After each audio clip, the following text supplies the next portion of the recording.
I first started with the mom. I wanted to clear her first. It felt like she was the smart place to start. Humans have energy centers, and we're going into weird town now, so brace yourself. You've heard them referred to as chakras. I'm sure that's probably a legit way of speaking of them. I see them as balls of energy. It's really interesting. They correspond to the chakras that you've seen in yoga or that type of thing.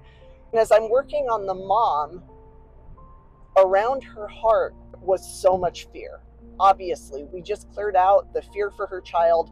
Obviously, that would make sense. I wouldn't have expected to see anything less than that. What was interesting, though, there were direct ties with that fear from her heart to the heart of the baby. The way my guide explained it was because the mother had spent the entire pregnancy in terror, living in this house, the first few months of the baby's life being terrified with the baby being attacked every night, and then her somehow internalizing that as being fear of someone breaking in, even though there was already somebody in the house and that was what she was scared of.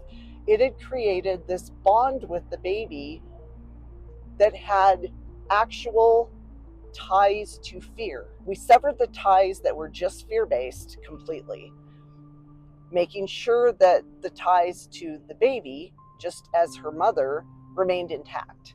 We don't want to do anything with that bond. That's a precious and beautiful thing. From there, we do something called a balancing, which is sort of making sure that those energy centers are all completely clear and open at a really healthy baseline, which is what they're used to being at. And then we went and took a look at the baby. So starting first with the physical body, because babies haven't exactly accumulated a lot of spiritual gunk. They're brand new little people. There isn't a whole lot for them to be polluted by spiritually. So I didn't expect to find anything there. But I did find with the baby those same ties to fear. So we removed, even though they'd been severed from the mother, we removed any remnant of those from the baby and checked her out physically. Physically, she looked perfect. There was nothing going on with her throat. There were no seizure markers.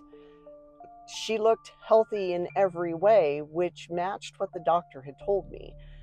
While I don't do medical readings, oftentimes when working with doctor referrals, the doctor does want to hear what I'm seeing with their physical body. That gives them either some validation for things that they've seen with the patient that maybe aren't showing up on imaging or other diagnostic studies.